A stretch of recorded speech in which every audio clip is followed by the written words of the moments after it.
टांगण वंदीन जरण डोळ्यान पाहिन रूप तुझे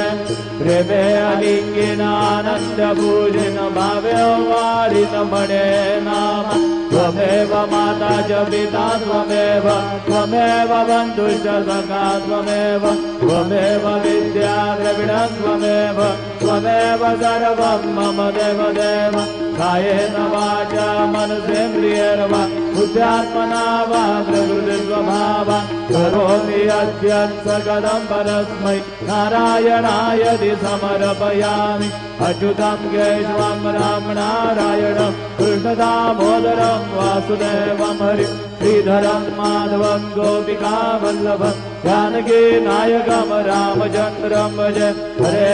राम राम राम हरे हरे हरे कृष्ण